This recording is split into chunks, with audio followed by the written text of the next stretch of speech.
Hello everyone, Reza here.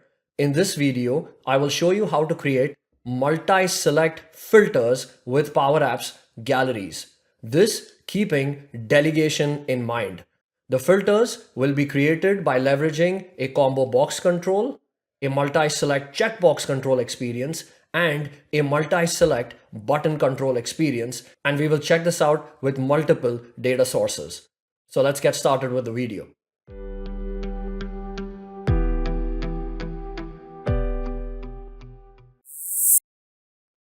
We will start with Microsoft Dataverse as the data source. I have a gallery that showcases data from my Dataverse table. One of the columns in this table is of data type choice. It's called work task status. And it has 4 choices. I have a combo box that lists out all those work task statuses. So if I would like to look at all the work tasks that are currently not started or that are currently deferred, the gallery will filter to only showcase data for those statuses. This multi-select filter can also be combined with other filters. Search based on the title of a task. So if I search, it will filter the tasks where the title of the task contains the word doc and the progress is either not started or deferred. This entire filtering mechanism supports delegation, and that is the key when you're working with large data. For my combo box control, I would like its items property to be loaded based upon my choice column. My choices are coming from a choice set called work task status choices. For the items property, I will leverage choices of work task status choices. So this will list out all those choices in my combo box. Now, if there is no selection that is made, I would like to showcase a specific text like all or all choices. The combo box control has a property called no selection text. For this property, I will enter the text all. So if there is no selection, the combo box shows all. Currently, the items property of my gallery is my table, which is work tasks.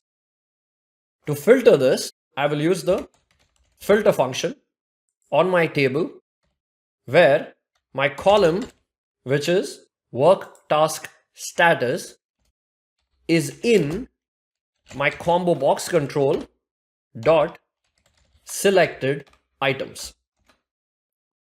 Now if I preview my app, currently the combo box is empty, so it's not showcasing any data. We will handle that shortly. But if I was to go ahead and make a selection, for example completed, it showcases all the tasks that are in completed status. If I pick not started, it will showcase all the tasks that are completed or not started, and so on and so forth. However, we are getting a delegation warning. The hazard symbol here clearly shows that there is a delegation warning and that this filter formula that we've put in place may not work for large data sets. We can even see it in action right here in the formula itself with the 2 blue lines underneath the in function. To fix this, if you head over to the settings of your app and go to upcoming features and search for delegation, one of the features that is currently in preview is an option for enhanced delegation for Microsoft Dataverse. I will go ahead and turn this on. You will observe that there is no delegation warning with respect to the in function here. And if I preview my app, the functionality works exactly the same as before. For an empty combo box, I would like to showcase all the results coming in from my Dataverse table. To do that, I will make a change to the filter function. I will add an OR function. I will use the isBlank function on my combo box dot selected items, or it is empty, or I will use my formula. Complete the OR bracket, format text. Let's check the app. Currently, there is no selection. That means it will showcase all the work tasks from my Dataverse table. And as I start making my selections, it will start filtering the data. And if I have additional filters, for example, I have title, to include that here, since I wanted in an AND condition, I will use the AND function. My first query is the combo box. And the second one would be where the text that is entered in that text box control is in the name column, which holds the name of the task. Close the brackets for the AND function and click Format Text. Show me all the tasks that are not started or completed. And in here, I'll search for the text doc, and I get 2 results based on the combination of these filters that I have defined. Here, I have a similar setup. However, the data here is coming from a SharePoint list. The SharePoint list has a column called Progress. This column is of type choice, wherein I have all my statuses defined. I have the combo box so the user can select the multiple statuses. As those selections are made, the gallery is being filtered, and I can also combine it with multiple filters. And all of this without running into a delegation warning. For the combo box control, I will use the choices function on my SharePoint list. And here I can pick my choice column, which is called Progress. So if I preview, it will list out all my choices and the user can make the selections. For the items property of the gallery, we will filter this, write our OR condition, which would be is blank combo box.selected items is empty combo box.selected items, and then the progress column, which is a choice column, so progress.value is in combo box.selected items dot value. I will close the OR function and close the filter function, click Format Text. Let's preview the app. The combo box is empty, show all the items, and as I start making the selections, it will apply both of these filters. Now this does produce results. However, I am running once again into that delegation warning. I can see the hazard symbol. Plus, as I was writing that formula, clearly has those blue lines which says that this will not work with large data sets. So how do I go about writing a query wherein I have a multi-select filter kind of a scenario? The delegation issue here is related to the in function. So the trick here is to use equals instead of in. However, if I'm using equals on a combo box filter where the user can make multiple selections, and this selection is dynamic, the user can select none or go all the way up to 5. Typically for scenarios wherein we leverage choice columns, we have a limited set of choices. So the trick here is to change this formula as follows. Progress.value is equal to combo box.selected items returns a table. If I need an item at a particular index, the formula that I would write is as follows. Last of first n my combo box.selected items.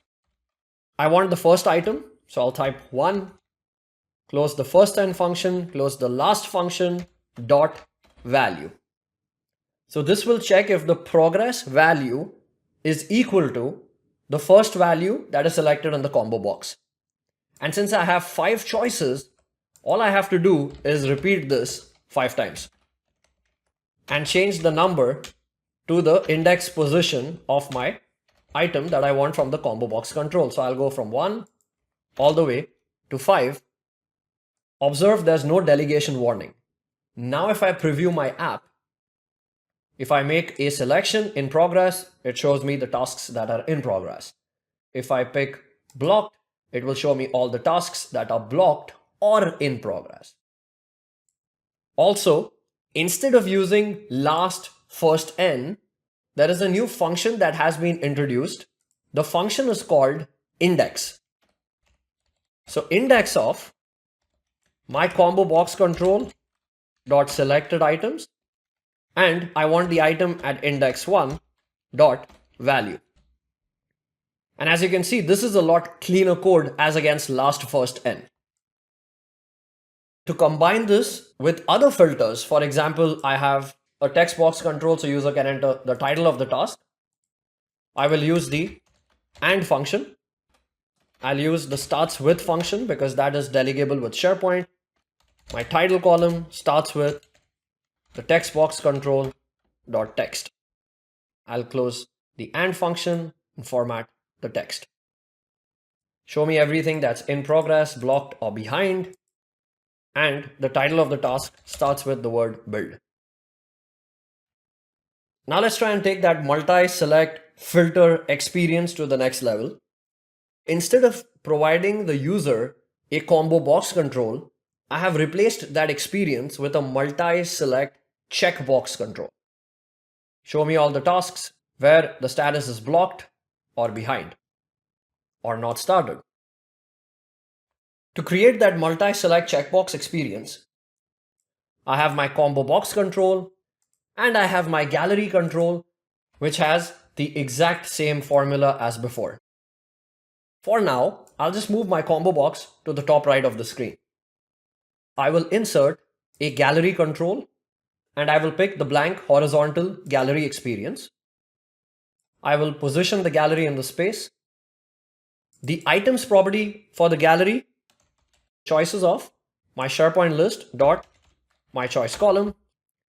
And in the gallery control, I will click on this pencil icon to edit the gallery. Here, I will input a checkbox control, position it in the center. The text for the checkbox control, I will change this to this item dot value.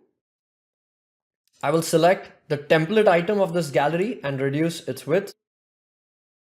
To connect this multi-select checkbox gallery experience to this combo box control, all I have to do is in the default selected items property of the combo box control, filter this gallery control, which I have renamed to gal progress. So I'll copy the name of this control, filter my gallery control dot all items, where the checkbox control, which is checkbox 1 dot value.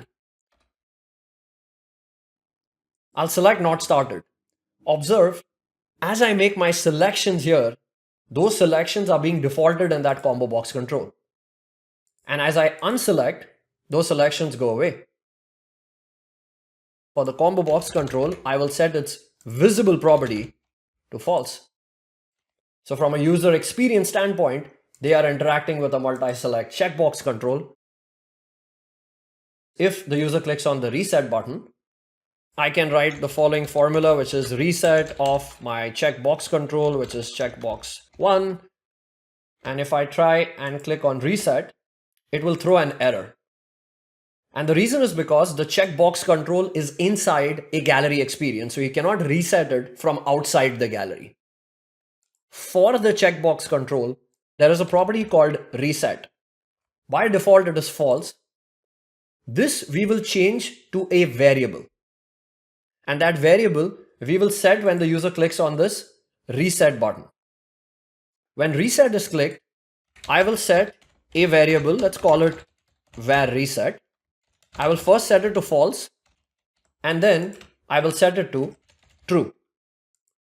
And this variable is what I will use for the reset property of the checkbox control, var reset. I'll click on reset. It will reset my options.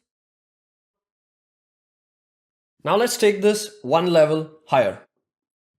How about providing the user with a button-like experience wherein we have buttons for each status, and as the user clicks on a button, the gallery will filter based upon the selection of the button. Once again, we will start with that same combo box filter logic. I'll move my combo box First, let's focus on these two controls, the checkbox control and the button control. The advantage of a checkbox control is I have this option here to check or uncheck. However, for a button control, I would not know if the user is selecting the button or unselecting the button. So I need to maintain state for a button just like a checkbox maintains state. So to do that, on the app objects on start property, I will create a collection, clear collect. I'll give my collection a name. I'll call it call progress. Here, I would like to load all my choices coming in from my SharePoint lists progress column. Plus, I would like to add an extra column here. So I'll use add columns. My column name will be selected and the default value for this, I will set it to false. And I will close this function. Click format text. Now I'll go ahead and run the onStart function of the app since I'm editing the app right now. If I double click on this collection, you will note that the data type here is a table. And in here, I have two columns. One is the value column that has all the values coming in from my choice column in SharePoint. And then I have another column that I added called selected, wherein the value is false. This column is where I will maintain the state of the button. Whenever that button will be clicked, I will change the selected column to true. And when it will be clicked again, I will swap it back to false.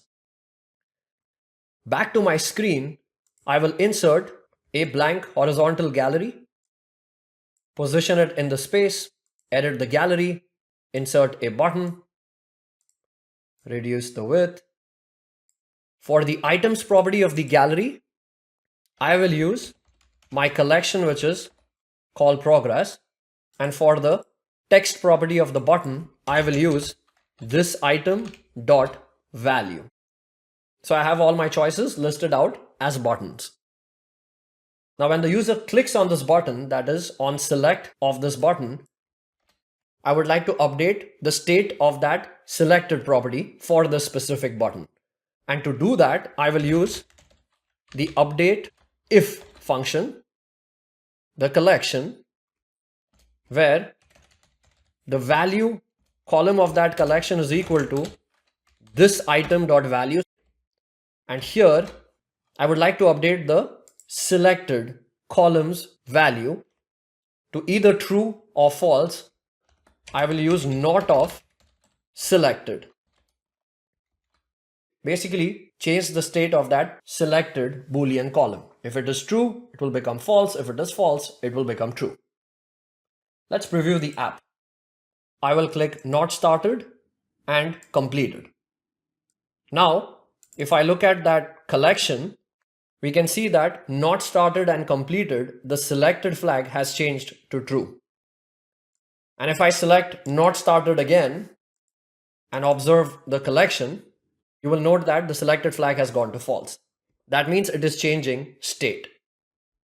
However, there is no visual indicator here that showcases which button is selected. For the button control, for its fill property, if this item dot selected use the primary color, else I will fade my primary color, let's say by 70%. Now if I preview my app, we will have a visual indicator for it. I have completed that is selected. If I click on this again, the selection goes away. If I select in progress, blocked behind, those selections will hold. And for the default selected items property of the combo box control, all I have to do is filter my collection, which is call progress, and my condition would be my column, which is a Boolean column that is selected. If it is selected, only then those options will show up in the default value of the combo box, and we can see that in action. As I make these selections, the default value of the combo box is being set, which is in turn going ahead and filtering my gallery. To reset in this scenario, I will use the function update if my collection. My condition here would be true. Basically, update all the items in the collection. And all I would like you to update is that selected column, set it to false. I click reset. All of the items of the collection goes selected false. The default value of the combo box changes. And as I start clicking, it will start changing the flag of that selected column in the collection. My SharePoint list also has a choice column that is called category, that is multi-select. And in the gallery, if I would like to show the data coming in from my multi-select choice column, you will have to use the concat function to concatenate value. And for each of those values, I would like to separate them with a comma and a space. And I will close the function. For this specific task, I have planning and marketing as the two options in my category. I have a combo box control here on the screen. The items property for which, once again, is the choices function on my SharePoint lists category column. And this will list out all my categories. Now, in order to filter my gallery on a multi-select choice column, the most important thing to understand here that there is no workaround for delegation. You will run into a delegation issue in this scenario. However, even with delegation, creating that filter condition is complex. Filter my data source. Once again, I'll use the OR condition. Is blank combo box dot selected items or is empty combo box dot selected items. If it has a value, then in that case, I would like to check if that value exists in that category column, which is multi-select.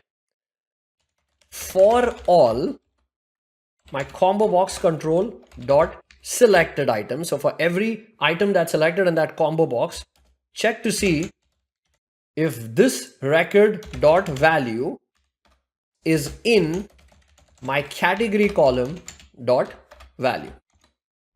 And since this is checking to see if it is in that column or not, this will return true or false. The key here is I have to check to see if true is in this condition. And I will close my OR condition, close my filter condition, and click format text. Let's test this out. I'll select design. So it shows me all the items that have design as an option in that multi-select choice column. I will pick planning. So this will show me all the items that have either design or planning. Now, if you would like to change this logic to only show those items that have both of these categories, that is design and planning, you can even do that by changing the formula logic, and the formula logic will be false in this and decorate this with the not operator. Let's try this out. You can see the results right away. There is only one item that has design and planning both in the category. Let's try planning and research. I have multiple items here that have both planning and research in that multi-select choice column. If you enjoyed this video, then do like, comment, and subscribe to my YouTube channel. And thank you so much for watching.